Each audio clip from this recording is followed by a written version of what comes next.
असं ब्रँडिंग कसं करता येऊ शकतं तुमचं ते सांगण्यासाठी अशी अधिकारी व्यक्ती आपल्यासोबत आहे. जोरदार टाळ्यांनी आपण स्वागत करूया रोहित राऊळ यांचं. Founder and chairman business opportunities club, director dream builder and developers. जोरदार टाळ्यांनी आपण रोहितजींचं स्वागत करूया. President matrix business solution, committee member international business IMC, x global secretary Saturday club global trust, आणि ते खूप वर्षापासून रिअल इस्टेट इंडस्ट्रीमध्ये काम केल्यानंतर ते आता कोचिंगमध्ये सुद्धा आहेत.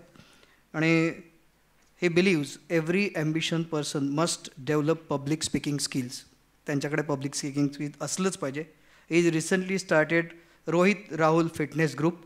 असे आज अनेकांना ब्रँडिंगचं मार्गदर्शन करणारे रोहित राऊळजी आपल्यासोबत आहेत. मी ज्ञानेशजींना विनंती करतो की त्यांनी कृपया व्यासपीठावर यावं. आपण रोहितजींचं स्वागत करूया.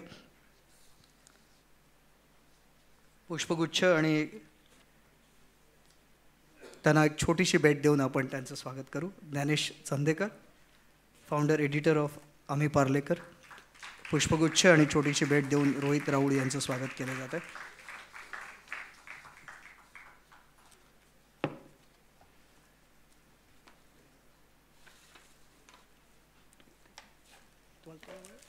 तो ऑन करू शकतो.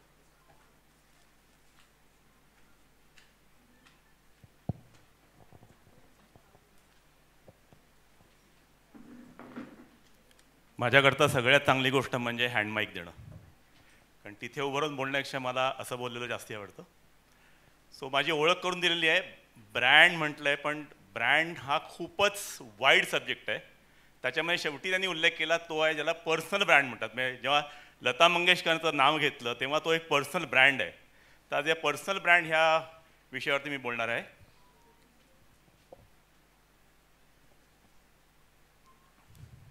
सो ह्याच्यामधल्या काही गोष्टी ज्या आहेत त्या आधीच्या वक्त्यांनी पण कव्हर केल्या आहेत, त्यामुळे काही गोष्टी मी स्किप करणार आहे. सो बघा, आता ही पहिली स्लाईड जी आहे तर इथे मी काय करतोय तर मी माझं ब्रँडिंग करतोय. आणि ब्रँडिंग करणं मगाशी एक खूप त्यांनी छान सांगितलं. संजीव लाटकर, त्यांना मी आत्ताच आठवण करून दिली, काही वर्षापूर्वी माझ्या घरी आले होते, की फक्त बाह्य स्वरूपामध्ये सगळं करणं असं नाही आहे. म्हणजे या पर्सनल ब्रँडिंगमध्ये मी खास करून एक गोष्ट सांगतो की unless until your core is transform, काही फारसा फरक पडणार नाही. तुम्हाला अरमाईचा सूट घातला, तुम्हाला आल्डोचे शूज घातले, तुम्हाला रॅडोचं घड्याळ घातलं, म्हणजे फक्त चकमक होईल, सगळं चकचकच राहील, पण जोपर्यंत आतमध्ये सबस्टन्स नाही आहे तोपर्यंत त्या सगळ्या गोष्टींचा उपयोग नाही आहे. कारण ह्याला आपण पॅकेजिंग म्हणतो. आणि पॅकेजिंग मात्र तेवढंच इम्पॉर्टंट आहे. म्हणजे आज आपण जर मॉलमध्ये गेलो कुठल्याही, तर कुठली प्रॉडक्ट्स आहेत जे आपलं अटेन्शन ड्रॉ करतात, कुठली प्रॉडक्ट लक्ष वेधून घेतात? दोन गोष्टी असतात, आयदर ज्यांचा ब्रँड खूप मोठा आहे किंवा ज्यांचं पॅकेजिंग चांगलं आहे. मग ह्या निर्जीव गोष्टींसाठी आपण आपला इतका ब्रेन खर्च करतो त्याच्या पॅकेजिंगसाठी, कारण ते अट्रॅक्टिव्ह वाटावं. मग त्याच्या मागे जो ब्रेन आहे म्हणजे आपण आहोत, तर त्याच्या पॅकेजिंगकडे आपण लक्ष द्यायला पाहिजे की नाही. सो हा थोडा मॉडर्न टॉपिक आहे. आपल्या देशामध्ये अजून तेवढा पसरलेला नाही आहे, किंवा त्याच्याबद्दल गैरसमज फार आहेत किंवा मिसकन्सेप्शन आहेत. म्हणजे की हे फक्त हाय प्रोफाईल लोकांसाठी आहे, फिल्म स्टारसाठी आहे, पॉलिटिशियनसाठी आहे, हाय अचिव्हरसाठी आहे. प्रत्येक माणसाला हे कळलं पाहिजे की मी एक ब्रँड आहे. तुम्ही आज ॲक्सेप्ट करा किंवा करू नका, पण ह्या ऑडिटोरियममध्ये बसलेला प्रत्येक माणूस, म्हणजे तुम्ही इथे मला काही मुली दिसत आहेत का, तुमच्यापैकी कोणी काही अजून शिकतही असेल, पण तुम्ही स्टुडंट असाल तर तुम्ही हे लक्षात घ्या की तुम्ही एक ब्रँड आहात. आणि that brand needs to be professionally cultivated. प्रत्येक माणूस ब्रँड आहेच, त्याला आपण आणखीन एनहान्स कसं करू शकतो तो हा भाग आहे. नेक्स्ट. सो आता असं म्हटलं जातं की you are always known by the people you mingle around with. So मला जेव्हा ज्ञानेशनी जेव्हा मला हे पाठवलं याचं पोस्टर, तेव्हा मी म्हटलं अरे वा, दीपक घैसास आहेत, एवढा मोठा ब्रँड येणार आहे. आणि कोइन्सिडन्स असा आहे ज्ञानेश की आत्ताच बिझनेस अपॉर्च्युनिटी क्लबच्या 2 महिन्यापूर्वी त्यांना मी चीफ गेस्ट म्हणून बोलवलं होतं, की तो ऑलरेडी एवढा मोठा ब्रँड आहे आणि त्या ब्रँडबरोबर आपण आहोत म्हटल्यानंतर ऑलरेडी आपली ब्रँड व्हॅल्यू आपली वाढते. नेक्स्ट. सो याला इमेज मॅनेजमेंट पर्सनल ब्रँडिंग म्हटलं तर. नेक्स्ट. सो हे एक डेफिनेशन आहे. What is personal branding? The conscious intentional effort to create influence public perception. म्हणजे मॅनेजमेंटमध्ये ज्याला म्हटलं तर की it's all about perception management. ते परसेप्शन काय क्रिएट होतं of an individual by positioning them an authority. आज इथे जे स्टेजवरती लोक आलेत ऑटोमॅटिकली तुम्हाला असा समज होतो की नाही की ही लोक ऑथॉरिटी आहेत म्हणून तर ते स्टेजवरती आहेत. सो तुम्ही एक ऑथॉरिटी तुम्हाला कसं बनवता येईल ह्याच्यामध्ये इन दर इंडस्ट्री एलिव्हेटिंग दर क्रेडिबिलिटी. तेवढी आपली क्रेडिबिलिटी पण असली पाहिजे. म्हणजे ज्ञानेश चांदेकर माझे खूप चांगले मित्र आहेत पण त्यांना असं वाटलं की नाही Rohit Rawal is worth calling him on this stage. तर ती क्रेडिबिलिटी आहे. And differentiating themselves from the competition. So असे बरेच लोक आहेत. मग रोहित रावळच का किंवा संजीव लाटकरच का to ultimately advance their career, increase their circle of influence and have a larger impact. So perception मॅनेजमेंटमध्ये एक गोष्ट मला परत एकदा सांगायची आहे कॉशन म्हणून की जनरली परसेप्शन ह्या लेवलला असतं, रियालिटी कुठेतरी इथे असते.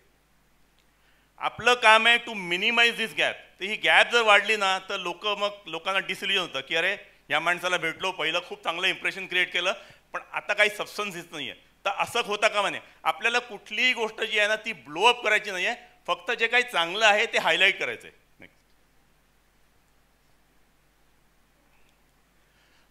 Next the way you look and appear directly impacts the way you feel, the way you think, the way you speak, the way you act and behave, then the way people react and respond. एक आत्ताच घडलेली गोष्ट सांगतो की आत्ता recently Ratan टाटांना Maharashtra सरकारतर्फे उद्योग रत्न पुरस्कार दिला गेला. माझा एक मित्र आहे त्यांनी मला फोन करून सांगितलं की सर ह्या कार्यक्रमाला तुम्ही नक्की यायचं आहे, मी तुमच्यासाठी VIP पास ठेवला आहे. मी म्हटलं येतो. मी तिथे गेलो. जिओ सेंटरला हा कार्यक्रम होता. गेल्या मी त्यांना भेटलो. ते बोले सर आपण सगळे एकत्रच बसणार आहोत, तुम्ही फक्त एकदा रजिस्ट्रेशन करून घ्या काउंटरला, मग आपण जाऊन तिथे बसूया. मी काउंटरला गेलो आणि 10-12 लोकांची लाईन होती म्हणून मी थोडा साईडनी गेलो आणि माझं कार्ड दिलं. माझं कार्ड होतं business opportunities club founder and chairman आणि साधारण ह्याच अशाच वेशात मी होतो. तो मला लगेच अदबीनी बोलला सर 1 मिनिट. आणि 1 मिनिटानंतर टू माय अटर सरप्राईज त्यांनी मला VVIP पास दिला. आता बघा इथे लक्षात घ्यायची गोष्ट आहे की VVIP पास दिला चला मनाला गुदगुल्या झाला, थोडासा आपला इगो सॅटिस्फाय झाला, हे नाही आहे. ह्याच्यातनं अपॉर्च्युनिटी काय मिळतात तर मी अशा ठिकाणी बसलो होतो, मी मधल्या ठिकाणी 3ऱ्या रोमध्ये कॉर्नर सीटला बसलो होतो. माझ्या पुढे उदय सामंत आहेत आपले इंडस्ट्री मिनिस्टर, त्यांची वाईफ बसली होती आणि त्यांच्या समोर बसले होते N. चंद्रशेखरन टाटा संस्थे चेअरमन. ह्यामुळे काय झालं की मला त्यांना जाऊन भेटता आलं, त्यांच्याशी बोलता आलं.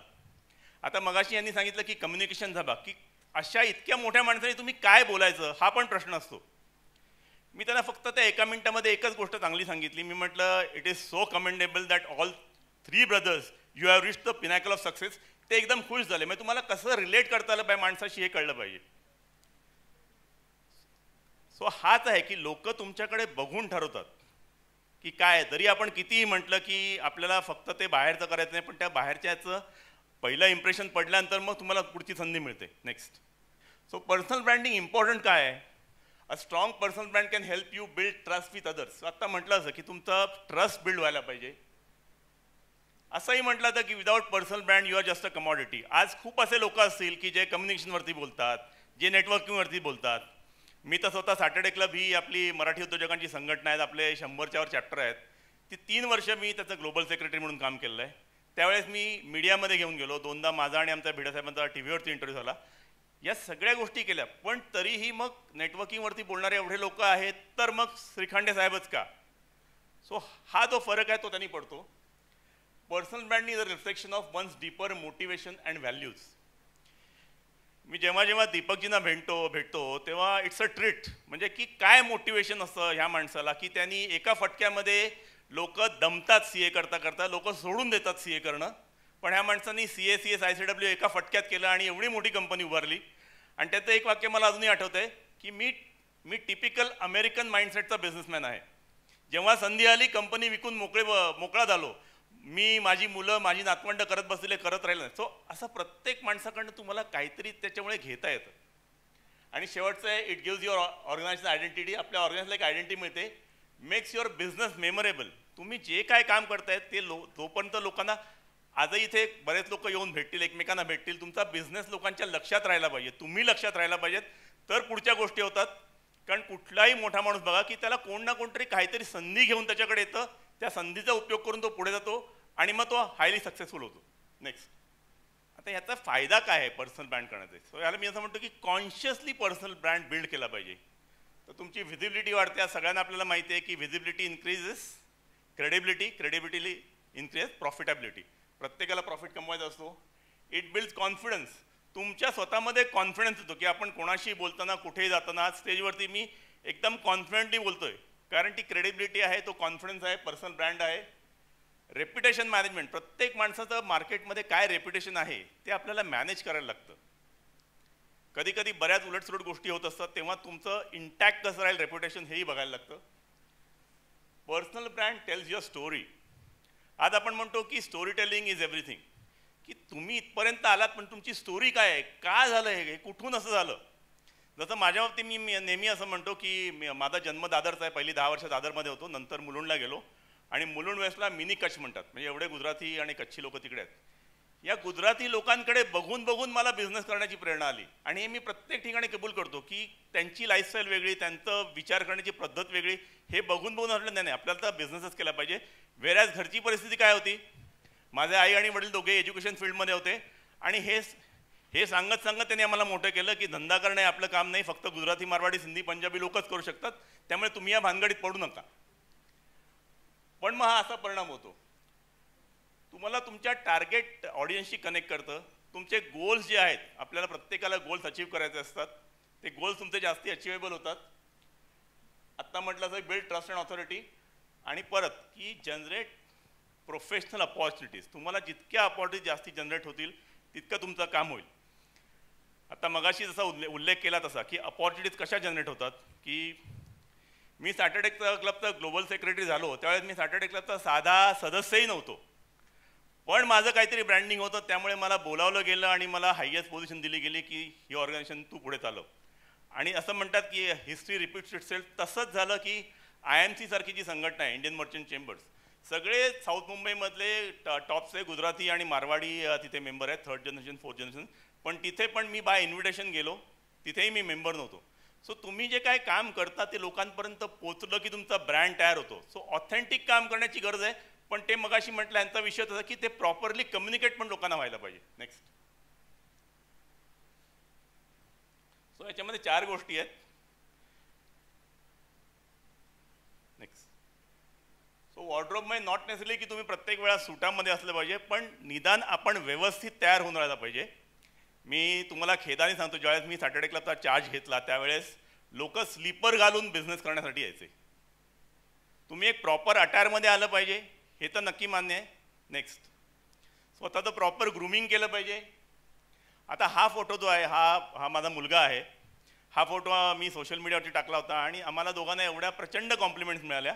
आता इथे फक्त हे नाही आहे की आम्ही दोघं तिथे सुटेड बुटेड आहोत, पण ह्या फोटोमधनं कळतंय की तुमची तुमच्या मुलाशी काय टाईपची रिलेशनशिप आहे. आणि मी आज अभिमानाने सांगू शकतो की ह्या काळातला हा 27 वर्षाचा मुलगा आहे, पण तो आज सगळीकडे त्याचं नाव जे आहे ते सोहम रोहित राऊळ सांगतो, लिहितो, सही करतो. त्याच्या बिझनेस कार्डवरती पण तेच आहे. आणि that is not for the kind of achievements I have done in my life. ते ह्याच्यासाठी आहे की आमच्यामध्ये काय बॉन्डिंग आहे. नेक्स्ट. सो एक महत्त्वाची गोष्ट आहे की तुमच्या अटायरमध्ये तुमचं फुटवेअर सगळ्यात महत्त्वाचे असतात. म्हणजे असं म्हटलं जातं की जेव्हा आपण 5 स्टार हॉटेलमध्ये जातो तेव्हा सगळं काही छान छान असतं, पण जेव्हा आपण वॉशरूममध्ये जातो आणि तिथे कसा समजा एखादा नळ जो आहे तो गळका असेल किंवा काहीतरी पाणी पडलेलं असेल किंवा काहीतरी स्वच्छ नसेल तर आपल्या तेच लक्षात राहतं. सायंटिफिकली जेव्हा तुम्ही फुटवेअरकडे दुर्लक्ष करता तेव्हा पहिलं लक्ष त्याच्याकडे येतं आणि त्याच्यावरनं लोक आपलं इम्प्रेशन बनवतात. नेक्स्ट. आता ह्या सगळ्या मुली आहेत, ह्या सगळ्या मॉडेल आहेत, त्यामुळे त्यांच्यावर जाऊ नका, फक्त आपण त्यांच्याकडनं आपण काय घेऊ शकतो. नेक्स्ट. असंही बायका तयार होण्यामध्ये जास्ती हुशार असतात. नेक्स्ट. नेक्स्ट. सो तुम्हाला कुठल्या पर्सनॅलिटीज आवडतात, नॉट नेसेसरली की प्रत्येकाने सूटच घातला पाहिजे. तुम्ही अगदी साधा कुर्ता पायजमा घातला तरीही तुम्ही स्मार्ट दिसू शकता, फक्त तुम्हाला ते समजलं पाहिजे की आपल्याला काय सूट होतं, आपण कुठल्या ओकेजनला चाललोय. नेक्स्ट. सो ग्रूमिंग असं समजलं तर की हा फक्त मुलींचा आणि बायकांचा प्रांत आहे. असं असतं तर आज आपल्याकडे मुंबईतच नाही तर छोट्या छोट्या गावांमध्ये एवढी जेंट्स पार्लर निघाली असती का. म्हणजे काळ बदलतोय, आपण पण त्याप्रमाणे बदललं पाहिजे. नेक्स्ट. सो आपण केस कसे ठेवतो, आपण रोजच्या रोज दाढी करतो की नाही, आपण आता माझ्यासारखे जे लोक आहेत ज्यांचं म्हणजे मी आत्ता 60 वर्ष झालो. सो दीपकजी तुमच्याबरोबर सिनियर सिटीजन क्लबमध्ये आलेलो आहे. सो ह्या काळामध्ये काय होतं की तुमच्या कानावरती केस वाढतात, नाकातले केस वाढतात आणि मग ते दिसायला खूप शाबी दिसतं. तर ती काळजी घेतली पाहिजे. आणि माझा आग्रह नाही की प्रत्येकाने परफ्यूम वापरला पाहिजे, पण निदान एवढी काळजी घ्या की आपल्या तोंडाला किंवा अंगाला दुर्गंध येत नाही आहे. आणि this is the biggest put off म्हटलं जातं की लोक पळतात तुमच्यापासून. नेक्स्ट. त्यामुळे मी असं म्हणतो की David Beckham the most well groom man. आपण बघितलं तर खालपासून वरपर्यंत ही looks like a perfect 10 personality. आणि that is the reason he was able to make lot more money in his modelling career than football career. Next. कम्युनिकेशनमधलं इथे बरंच कव्हर झालेलं आहे. एकच भाग मी सांगतो की स्मृती इराणी म्हणजे मी म्हणतो की प्रत्येकाचं भाषेवरती प्रभुत्व असलं पाहिजे. नेक्स्ट. सो एक खूप छान सुंदर कोट आहे ॲरिस्टॉटलचा. मला स्वतःला कोट्स खूप आवडतात. तर ते कोट असं आहे की you are what you do repeatedly then excellence is not an act but a habit. म्हणजे ती उत्कृष्टता ही आपली सवयच झाली पाहिजे. एक्सलन्सवरती अजून एक सुंदर कोट आहे. The highest reward for man's dedication to excellence is not what he gets from it but what he or she becomes through it. त्या प्रोसेसमधनं गेल्यानंतर आपण काय घडतो हे सगळ्यात जास्त महत्त्वाचं असतं. मला सांगा आता आजपर्यंत तुमच्यापैकी किती लोकांनी काही कधी विचार केला आहे किंवा काहीतरी केलं आहे की तुम्हाला असं वाटतं की नाही आपण आपल्या आवाजाची क्वालिटी जी आहे ती आपण वाढवली पाहिजे. असं आहे कोणी काही केलेलं? हरकत नाही आहे, पण लक्षात घ्या your voice is your biggest asset. आणि जो आपण जन्मापासून मृत्यूपर्यंत आपण वापरतो आणि आपलं जास्तीत जास्त काम त्याच्यातनं होतं. ज्या अमिताभ बच्चनला ऑल इंडिया रेडिओमधनं एंट्री दिली होती हे सांगून की तुझा आवाज खूप हेवी आहे, नंतर तो बादशाह ऑफ व्हॉइस झाला. आपल्याला अमिताभ बच्चन व्हायची गरज नाही आहे. आपण ऑन्टरप्रिनर्स आहोत, आपण प्रोफेशनल आहोत. तेव्हा आपण हे लक्षात घेतलं पाहिजे की आपला आवाज ही आपली देणगी आहे आणि तिला चांगल्यापैकी आपल्याला वाढवता येतं. प्रत्येक माणसाने थोडेसे एक्सरसाइज केले ना तरी पण चांगल्यापैकी आवाज वाढू शकतात. मी खूप वर्षापूर्वी सुधा करमरकरकडे एक नाट्यशिबिर केलं होतं आणि तेव्हा त्यांनी आम्हाला एक खूप चांगलं वाक्य शिकवलं होतं. राम गणेश गडकरींच्या नाटकामधलं एक वाक्य आहे. हे वाक्य जरी तुम्ही रोजच्या रोज प्रॅक्टिस केलं ना तरी तुमची वाणी खूप शुद्ध होऊ शकते. हे 26 शब्दांचं वाक्य आहे आणि ते वाक्य असं आहे: कलाकाराच्या अंतःकरणाच्या सखोल गर्तेतून निर्माण होणाऱ्या भावनांच्या उत्तुंग लहरींच्या खळबळाटाने प्रसरण पावणारी जीवनाची सूक्ष्म विचेष्टित उद्भूत व्हायला कोणत्याही कलाकाराला परक्याच्या बोदड भाषेची भलावण करावी लागत नाही. म्हणजे आपली मराठी भाषा एवढी समृद्ध आहे. मगाशी यांनी खूप चांगलं सांगितलं की लोकांना शहामृगातला श आणि षटकोनातला श ह्याच्यातला फरक कळतायत ना. बोलणं तर फारच लांब राहू द्यात, मुळात हा फरक आहे माहीत नाही. तसं म्हणून ते म्हणाले की तो पोटफोड्या श गेला आता. नेक्स्ट. मगाशी त्यांनी हे पण सांगितलं की तुम्ही न बोलताना पण काही ना काहीतरी तुमच्याकडनं कम्युनिकेशन होत असतं, ज्याला म्हणतात नॉन व्हर्बल कम्युनिकेशन, आणि that is also very important. Next. याला मला सांगा तुमच्यापैकी किती लोक ह्याला एटिकेट्स म्हणतात? कारण आपल्याला सवय आहे ना मॅनर्स आणि etiquettes. But etiquettes is not the word. The right word is etiquette. That itself is plural, कारण हा फ्रेंच शब्द आहे. आता बरेचदा काय होतं की आत्ता ते म्हणाले तसं लाटकर साहेब की भाषा समृद्ध आहे, मग नेमकंपणे आपल्याला बोलता आलं पाहिजे. पण आता कसं झालं आहे की नाही ठीक आहे चालतंय, काय फरक पडतो? किंवा आता मी टीका करत नाही पण जंगने नाही एव्हरीथिंग इज कूल असं नाही आहे. तो फरक आहे तर आपल्याला तो कळलं पाहिजे. म्हणजे प्रिसिजन इज सो इम्पॉर्टंट. आपल्या बोलण्यामध्ये पण आपण प्रिसाइजली बोललं पाहिजे, योग्य तेच बोललं पाहिजे.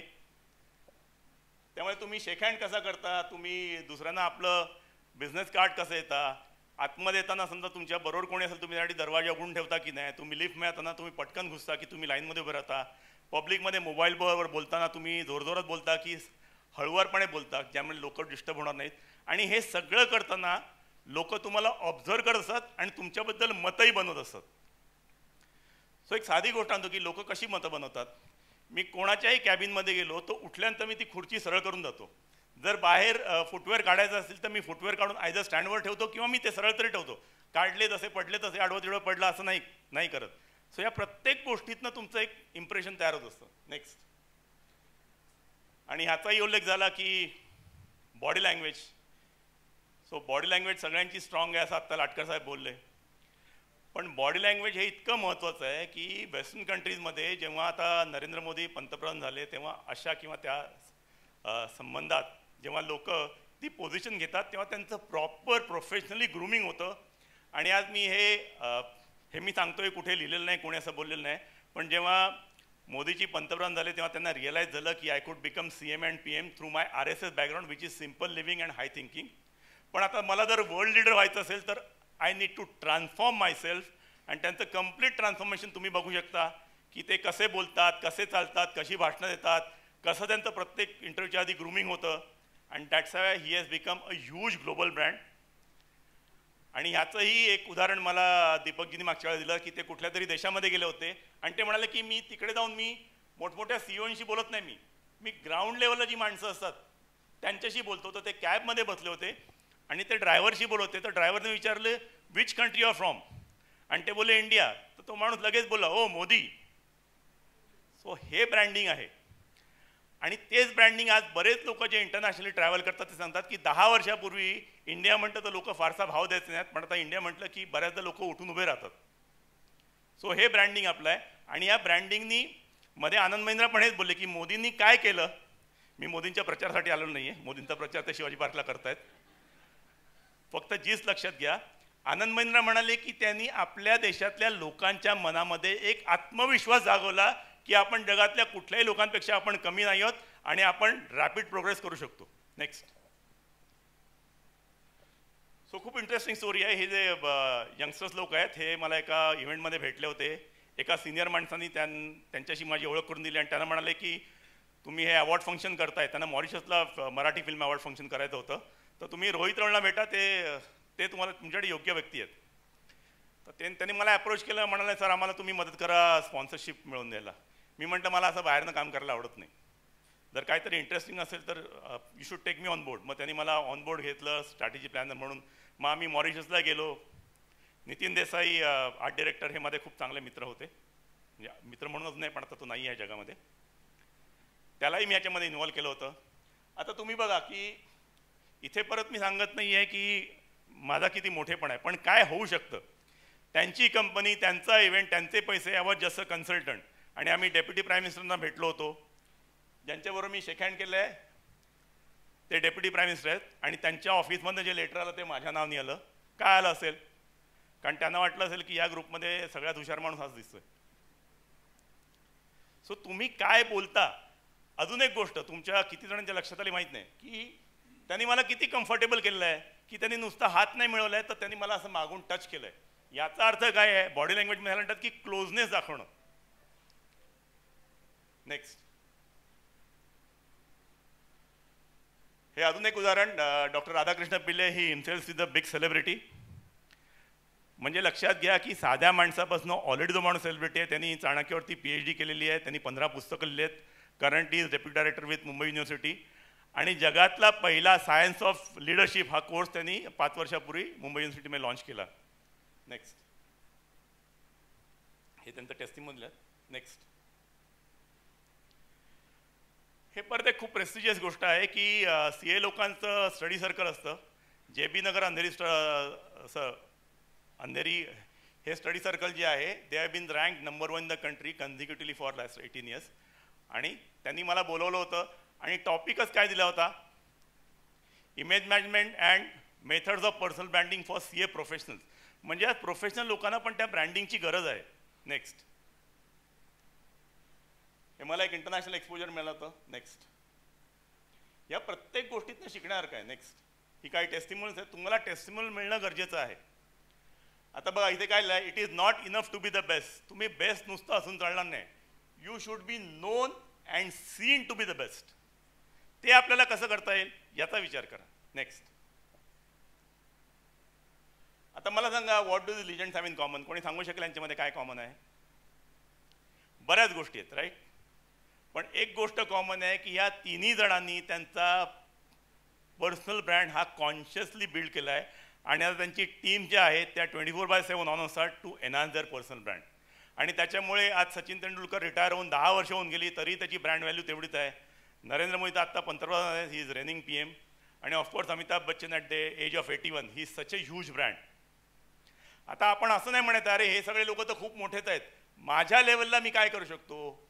आधी पहिल्यांदा ॲक्सेप्ट केलं पाहिजे की येस मी एक ब्रँड आहे आणि आता ब्रँडचं खूप महत्त्व आलं आहे, तर मला त्याच्याबद्दल काहीतरी केलं पाहिजे. नेक्स्ट,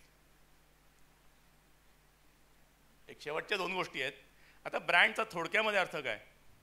इथे बसल्या प्रत्येक माणसाला पैसे कमवायचे आहेत. योगावाला मॅडम कुठे आहेत? तुम्हाला असं वाटतं तुमच्या क्लायंटनी तुम्हाला प्रीमियम द्यायला पाहिजे? सो ते कसं होईल? The brand is equal to the value created to the price you command in the market. आता आपण बघा की आता मी इथे विचारलं तर प्रत्येकाच्या अंगावरती बऱ्याचशा गोष्टी ह्या ब्रँडेड आहेत आणि we end up paying premium for that. मग कधीतरी आपल्यालाही संधी मिळाली पाहिजे की नाही की आपल्याला पण कोणतरी प्रीमियम दिला पाहिजे. तर तो प्रीमियम कधी मिळेल? जर तुम्ही ब्रँड झालात तरच तुम्हाला तो प्रीमियम मिळेल, अन्यथा मिळणार नाही. आणि मगाशी म्हटलं असं की when you become a brand you don't need to chase people and opportunities people start chasing you. जसं मी 2 उदाहरणं दिली, अशी अनेक उदाहरणं इथे बसलेल्या बऱ्याच लोकांच्या बाबतीमध्ये असतील. गांगल साहेब तर एक मोठी बँक हेड करत आहेत. नेक्स्ट,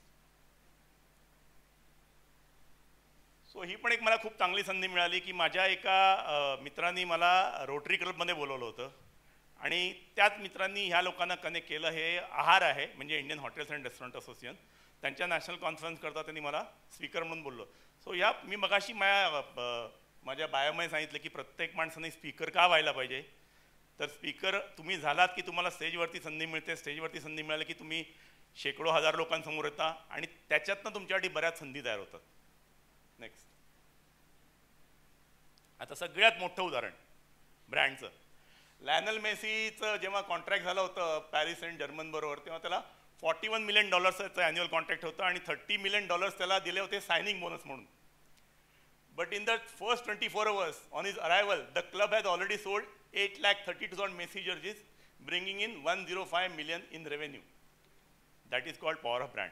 म्हणजे पहिल्या दिवशी 24 तासाच्या आत, आता तुम्ही हिशेब करा, 105 + 71 किती झाले? जवळजवळ $34 मिलियन. त्याच्यामधनं त्यांचा अर्धा खर्च झाला असेल किंवा पूर्ण झाला असेल, तरी त्याच्यानंतर फक्त पैसेच कमवायचे. पहिल्या दिवशी ब्रेक इव्हनला आले ते. नेक्स्ट,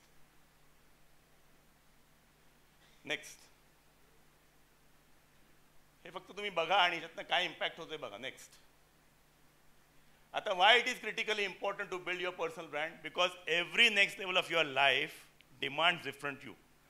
तोच माणूस नेक्स्ट लेवलला जाऊ शकत नाही, त्याच्यामध्ये काहीतरी स्पेसिफिक बदल व्हायला लागतात. आणि कदाचित तुम्ही ऑलरेडी खूप चांगलं स्वतःचं ब्रँडिंग करणं सगळं काही असेल, but no matter how good you are, you can always be better. Next, so तुम्हाला जेव्हा जेव्हा अशी सेलिब्रिटी बरोबर भेटायची संधी मिळते, त्याच्यातनं पण तुमचं एक परसेप्शन तयार होतं. फक्त ही संधी घेताना लक्षात ठेवा की माझ्या बाबतीमध्ये मी एक गोष्ट पाहिली की माझ्या कनेक्शनमध्ये जेवढे हाय प्रोफाईल लोक आहेत ना, त्या कोणाकडनं मी कसलीही अपेक्षा करत नाही. उलट मी हा विचार करतो की मी त्यांच्यासाठी काय करू शकतो. मला एकदा माझ्या मित्रांनी विचारलं पण, अरे तू असं कसं एवढ्या मोठ्या माणसाला विचारतोस? तर मी म्हटलं एक सिम्पल सायकोलॉजी आहे. एका प्रत्येक लहान उद्योजकाला मोठं व्हायला एका मोठ्या उद्योजकाच्या सपोर्टची गरज असते. तशा मोठ्या उद्योजकांना मोठं व्हायला अनेक छोट्या छोट्या लोकांची गरज असते. म्हणजे आपण इंटरडिपेंडंट आहोत आणि देणारा माणूस नाही मोठा असतो. जर मी कॉन्फिडेंटली विचारलं तर समोरचा माणूस म्हणतो, अरे माझ्याकडनं काही अपेक्षा करत नाही, मलाच काहीतरी द्यायचं म्हणतोय. सो या छोट्या छोट्या ट्रिक्स आहेत. नेक्स्ट, सो मध्ये मला एक बिझनेस एक्सलन्स अवॉर्ड मिळालं होतं. सो तुम्हाला अवॉर्ड मिळणं ही पण गरजेची गोष्ट आहे. मी अवॉर्ड विकत घ्यायच्या गोष्टी करत नाही. शाहरुखनी स्वतः सांगितलं त्यांनी अनेक अवॉर्ड्स विकत घेतलेली आहेत, पण तुम्हाला जेन्युइनली लोकांनी अवॉर्ड दिलं पाहिजे. नेक्स्ट, तुम्हाला जेन्युइनली लोकांनी स्पीकर म्हणून बोलवलं पाहिजे. नेक्स्ट, सो ही एक खूप माझ्याकडे संधी निर्माण झाली की नितीन देसाईंनी 2 वर्षापूर्वी त्याच्या इंडी स्टुडिओमध्ये एक 4 दिवसाचा कार्यक्रम अरेंज केला होता, महाउत्सव म्हणून. आणि बोलता बोलता आमचा काहीतरी विषय झाला, तर तो मला म्हणाला, अरे रोहित, म्हणजे आम्ही कॉलेजपासून ते मित्र आहोत, तुम्हाला बोलला तू अरे बिझनेसवरती एक सेशन कर ना. मग मी तिथे एक पॅनल डिस्कशन घेतलं होतं, ज्याच्यामध्ये विठ्ठल कामत होते, भरत दाभोळकर होते आणि आणखीन काही नामवंत लोक होते. नेक्स्ट, आणि ह्याचबरोबर ना काही गोष्टी या तुम्हाला ज्याला म्हणतो ना की बर्निंग डिझायर असली पाहिजे. मी एका कार्यक्रमाकरता राजभवनला गेलो होतो आणि तिथे बसल्या बसल्या ऑडियन्समध्ये वाटलं की अरे आपण ऑडियन्समध्ये बसलो, आपल्याला नेक्स्ट टाईम आहे ना आपल्याला स्टेजवरती संधी मिळाली पाहिजे. आणि ती माझी इच्छा इतकी तीव्र होती की ऑटोमॅटिकली ते झालं आणि मला तिकडे त्यांच्यासमोर बोलायची संधी मिळाली. सो ओव्हरऑल हे लक्षात घ्या की पर्सनल ब्रँड हा परत खूप मोठा विषय आहे. त्याच्यामध्ये 5-10 नाही हजारो गोष्टी येतात. पण एक एक एक एक एक एक करत तुम्ही काय गोष्टी इम्प्रूव्ह करता आणि स्वतःबद्दल काय कम्युनिकेशन लोकांपर्यंत पोहोचवता. काही गोष्टी कॉन्शियसली करायच्या असतात, काही गोष्टी डेलिबरेटली करायच्या असतात, काही गोष्टी सटली करायच्या असतात. त्याचं पण एक सायन्स आहे. आणि हे सगळं सायन्स जे आहे ते सायन्स समजण्याकरता ऑफकोर्स तुम्हाला आज असं आहे की यूट्यूब आणि गुगलवरती सगळ्या गोष्टी अवेलेबल असतात, त्या बघून आपण करू शकतो. पण अर्थात सचिन तेंडुलकरला जर कोच लागतो तर आपल्या प्रत्येकाला कोचची गरज असते, कारण कोच तुम्हाला योग्य मार्ग दाखवू शकतो. Thank you very much.